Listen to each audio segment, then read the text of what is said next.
Baik, teman-teman semuanya.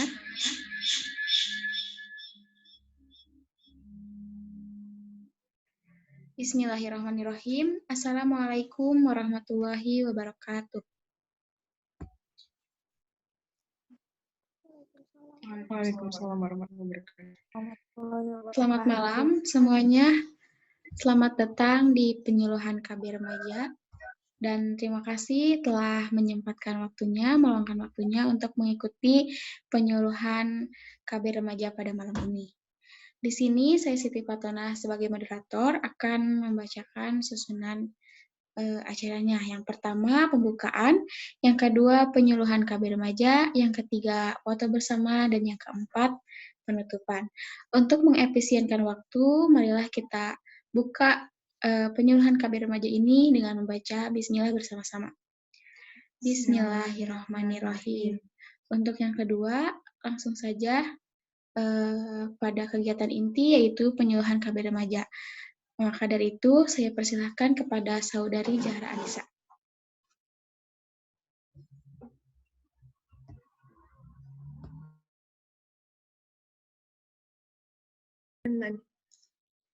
Assalamualaikum warahmatullahi wabarakatuh. Terima kasih semuanya yang telah menyempatkan hadir pada malam hari ini. Mohon maaf ya saya mengganggu waktu istirahat kalian. Semoga kita bisa sama-sama mendapatkan manfaat ya di kegiatan penyuluhan pada malam hari ini. Nah, penyuluhan yang akan saya sampaikan adalah mengenai kesehatan reproduksi bagi remaja. Nah, ini kenapa saya meminta teman-teman semua untuk hadir di penyuluhan ini, karena kebetulan teman-teman semua remaja ya. Nah, tapi untuk mengefektifkan waktu, kita langsung saja memulai penyuluhannya. Nah, next. Yang pertama mengenai apa itu reproduksi. Next.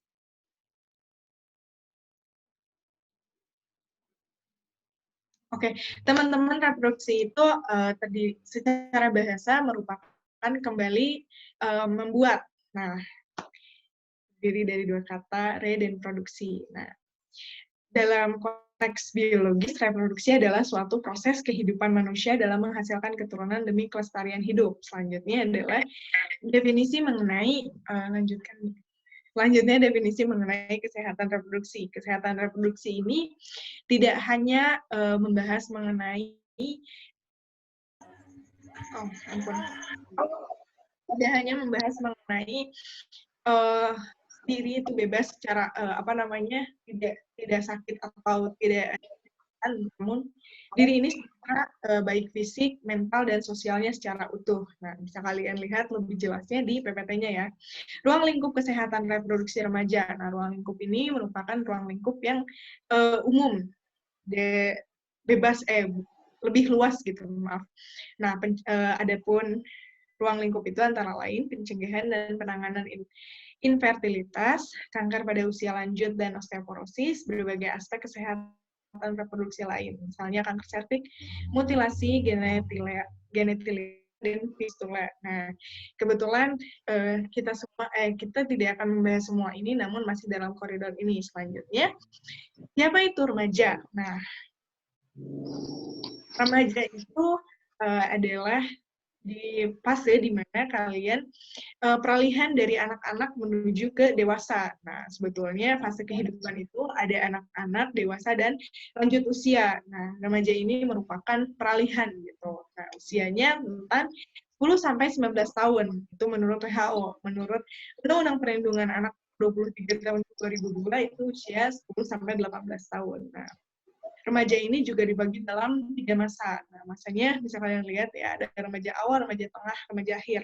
Kira-kira kayak gini gambaran. Remaja awal itu mereka yang dari SD menuju ke SMP. Nah, yang remaja tengah ini dari SMP menuju ke SMA, dan yang remaja akhir ini adalah SMA menuju pendewasaan. Nah, berarti usia yang terakhir lulusan SMA. Ya, kita akan masuk ke materi mengenai seksualitas. Nah, yang pertama adalah pengertian dari seksualitas sendiri. Apa yang akan kita bahas yaitu seputar seputar di koridor emosi, kepribadian, dan sikapnya. Selanjutnya, arti dari seksualitas itu sendiri. Apa saja sih yang ada? Nah, yang akan kita bahas adalah mengenai jenis kelamin, jenis kelamin, reproduksi seksual, organ seks, rangsangan gairah dan seksual, hubungan seksual. Nah, jenis kelamin ini jenis kelamin ini adalah laki-laki dan perempuan. Jangan ditambah, jangan dikurang ya teman-teman. Hanya ada laki-laki dan perempuan. Selanjutnya ada yang kedua ada reproduksi seksual. Nah, reproduksi seksual ini apa sih yang dibuat gitu? Apa yang dibuat kembali? Itu membuat bayi. Nah, ini secara umumnya saya akan berikan pengertian kepada kalian, yaitu membuat bayi. Nah, organ seks itu ada apa saja? Untuk laki-laki itu ada penis, dan untuk perempuan ada vagina. Nah, bisa kalian lihat juga gambarnya di situ. Selanjutnya ada rangsangan atau gairah seksual. Nah, rangsangan atau gairah seksual ini adalah adanya getaran di dalam tubuh kalian. Getaran ini bukan sengaja getaran kayak gini ya, tapi di dalam diri kalian yang memang menginginkan sesuatu. Biasanya ini akan perasaan yang asing gitu untuk kalian. Nah, berarti berhubungannya dengan seksual gitu. Terus ada yang terakhir adalah hubungan seks. Hubungan seks ini adalah terjadi organ seks laki-laki bertemu dengan organ seks perempuan. Nah, yang tadi kalian udah tahu organ seks apa, dan yang ini yang tadi kita bahas yaitu membuat bayi itu prosesnya seperti ini. Nah, selanjutnya kita akan membahas mengenai organ reproduksi, pubertas. Nah, kita akan membahas sampai pubertas aja sekarang ini. Untuk kehamilan, konsekuensi HUS, bebas, dan tidak aman, dan sebagainya, akan dibahas di lain waktu mungkin ya, jika ada kesempatan. Lanjutkan, organ reproduksi itu ada apa saja? Yang pertama, organ reproduksi pada wanita. Nah, gambarnya kira-kira itu. Nah, organ reproduksi wanita yang tadi kalian udah tahu ya, vagina. Nah, bagian-bagiannya bisa kalian lihat di PPT, ada dari nomor 1 sampai nomor 7. Perlu kalian ketahui mengenai organ reproduksi kalian ini. Sebetulnya, diri kalian sendiri itu harus kalian ketahui, bukan hanya jiwa. Kalau jiwa udah pada sering tahu dong, dengar kalau misalkan kalian harus mengenal diri kalian sendiri dalam artian jiwa. Nah, secara fisik juga kalian harus mengetahui gitu. Jangan anggap ini tabu, tapi memang ini sebagai edukasi. Selanjutnya ada organ reproduksi laki-laki. Nah, bagian-bagiannya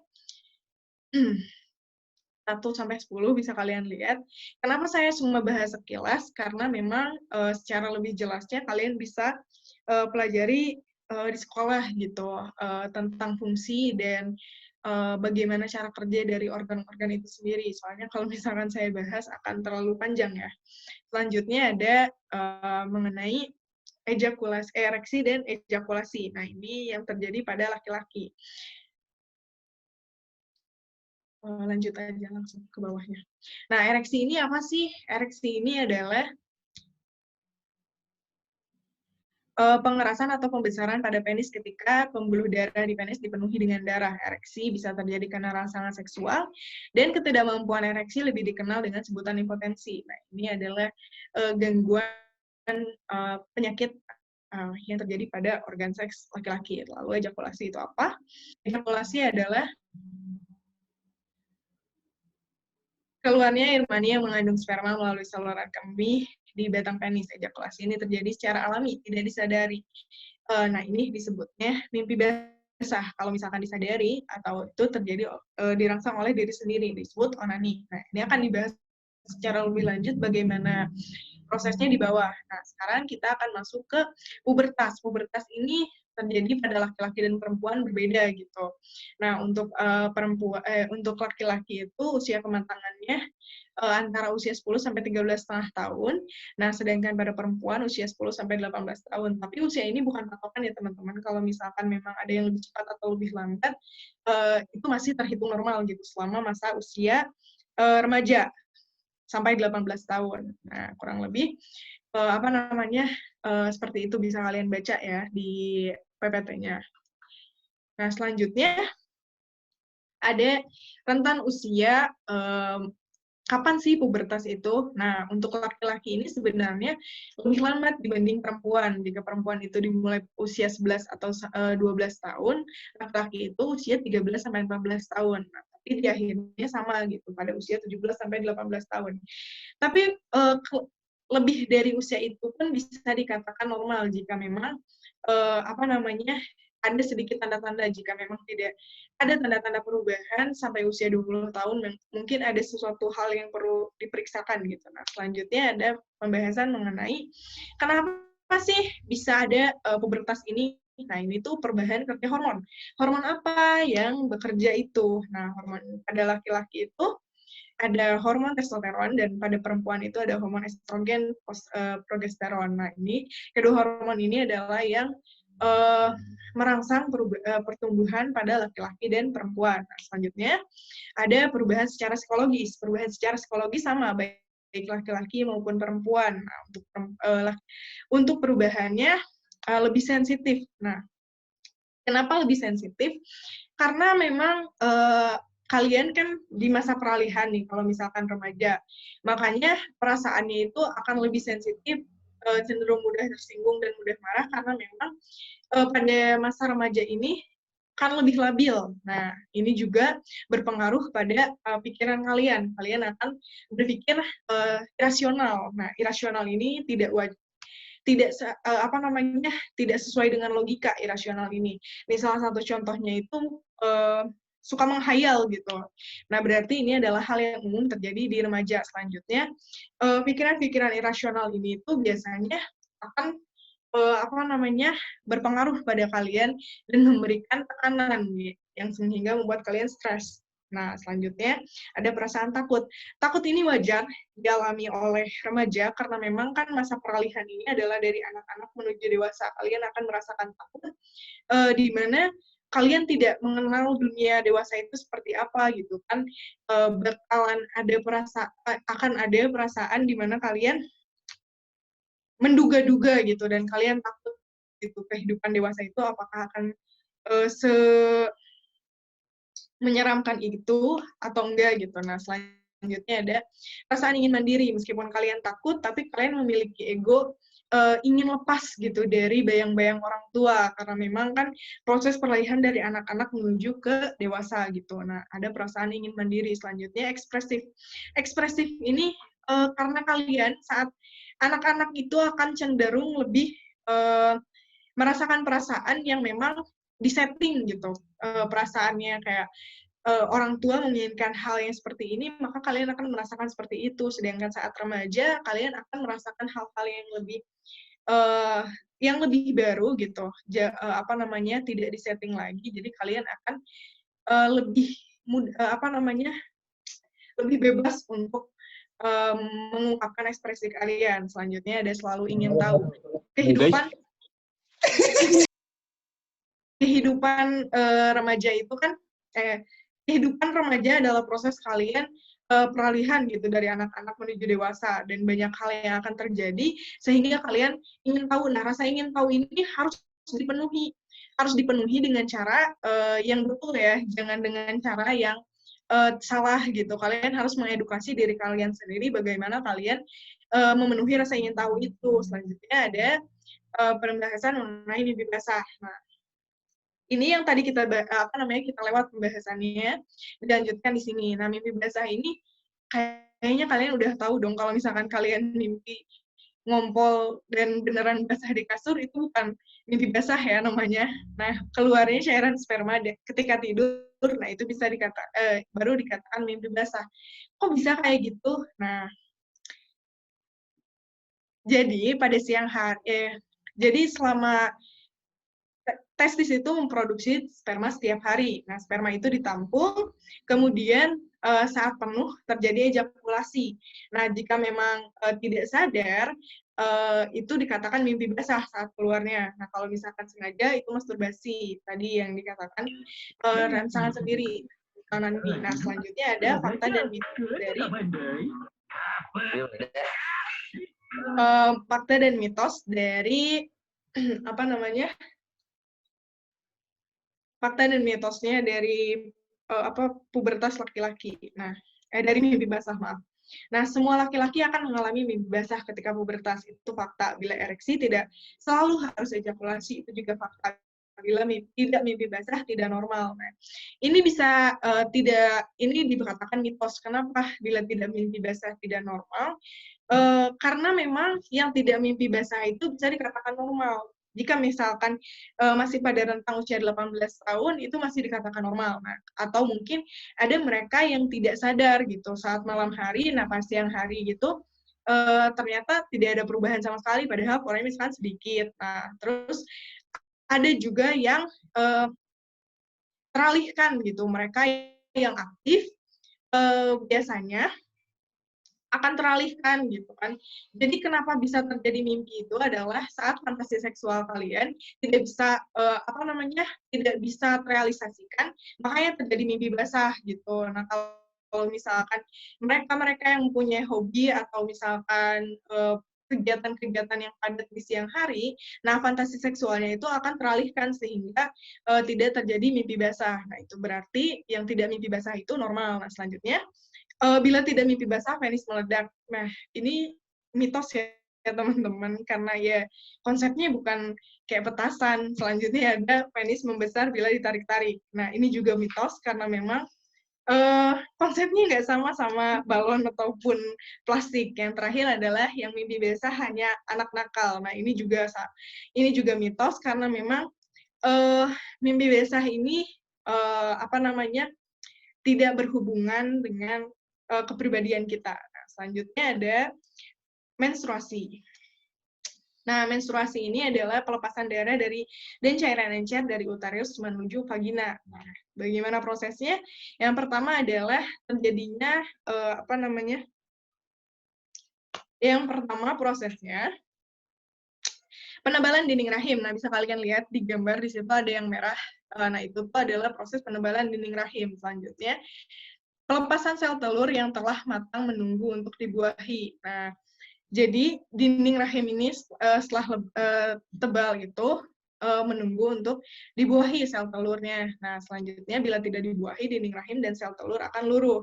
Nah, luruhan dari dinding rahim dan sel telur inilah yang menjadi daerah menstruasi. Nah, selanjutnya ada siklus menstruasi. Nah, di situ ada gambar siklus menstruasi untuk mereka yang memiliki siklus normal 28 hari. Teman-teman, kalian harus tahu jika kalian menstruasi itu harus dicatat awal menstruasi dan akhir menstruasi. Nah, akhir menstruasi ini jangan ditambah ya, teman-teman. Akhirnya harus dicatat dari awal sampai akhir. Kenapa harus dicatat? Karena kalian harus tahu gitu, subur dan tidak suburnya kalian. Karena memang ada batasan waktu gitu. Jika kalian satunya nanti kalau misalkan tidak dicatat jadwal menstruasi kalian akan menstruasinya tidak sesuai jadwal dan itu tuh bisa dikatakan bukan menstruasi gitu. Kalau misalkan siklusnya terlalu berdekatan gitu. Nah, selanjutnya ada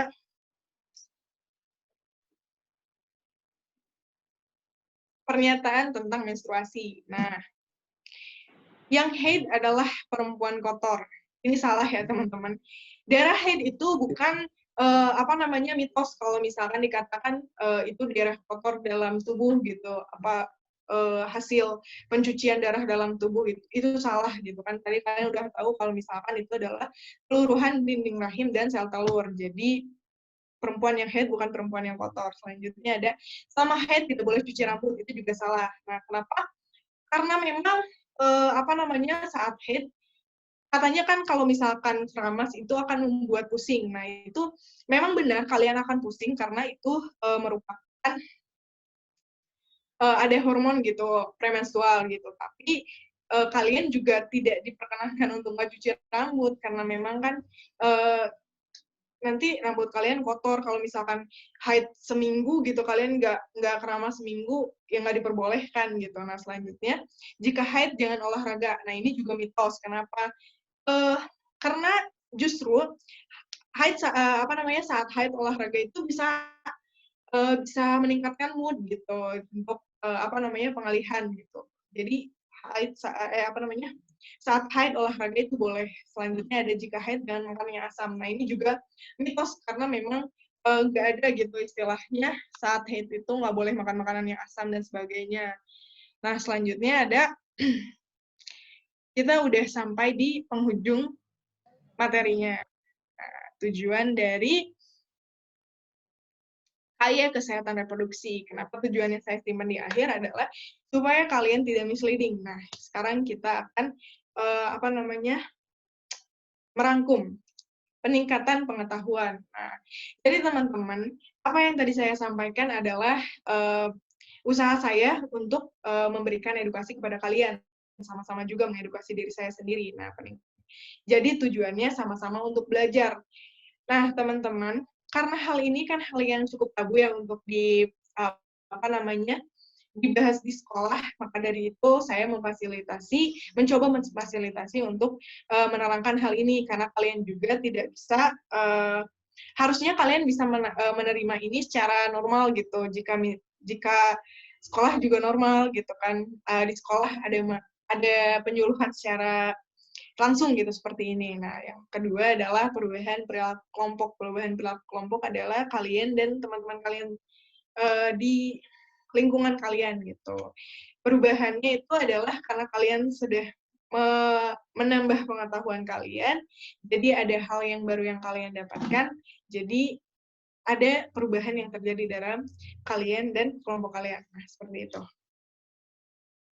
Terima kasih atas perhatiannya. Mungkin sekian yang dapat saya sampaikan. Semoga kita sama-sama mendapatkan manfaat. Dan saya kembalikan kepada moderator. Terima kasih kepada Santri Zahra yang telah menyampaikan materi penyuluhannya. Mungkin untuk selanjutnya foto bersama.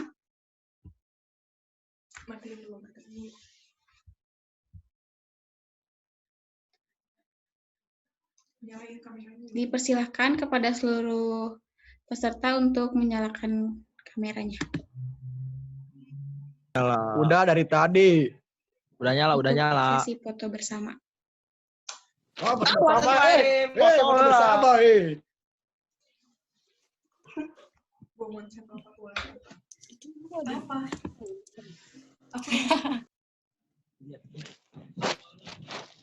Anjing.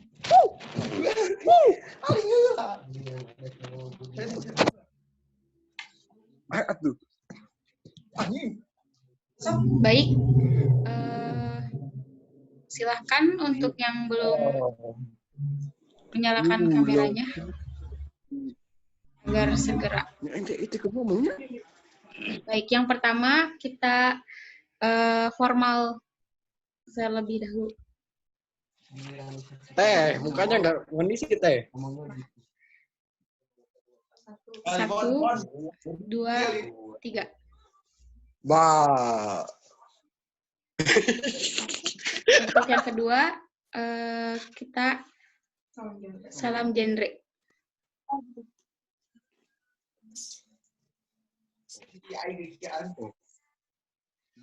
Oke. 1, 2, 3.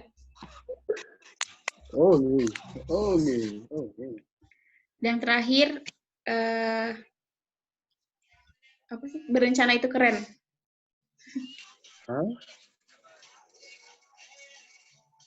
Baik. 1, 2, 3.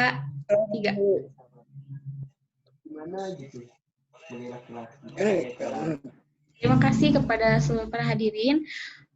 Untuk sesi tanya jawab, mungkin saya kembalikan kepada penyuluh, dan untuk sesi tanya jawab maka bisa menghubungi penyuluh tersebut. Mungkin cukup sekian dari saya. Mohon maaf apabila terdapat banyak kesalahan. Wassalamualaikum warahmatullahi wabarakatuh. Waalaikumsalam warahmatullahi wabarakatuh. Terima kasih Terima kasih ya Zahra. semuanya yang udah hadir. Warahmatullahi wabarakatuh. Pertanyaan dan sebagainya bisa kalian sampaikan di WA ataupun di Instagram saya yang udah saya simpan di chatnya ya. Dan makasih banyak untuk kalian yang udah untuk anak-anak SMA 10 Garut. Makasih banyak untuk Aksa juga yang udah bantu aku banyak. Makasih ya. Sampai jumpa. Semoga kita bisa ketemu dengan keadaan yang lebih baik. Kamu cantik, insecure ya. Kamu berisik tuh. Gue si Salsa, kamu berisik tuh. Aku juga.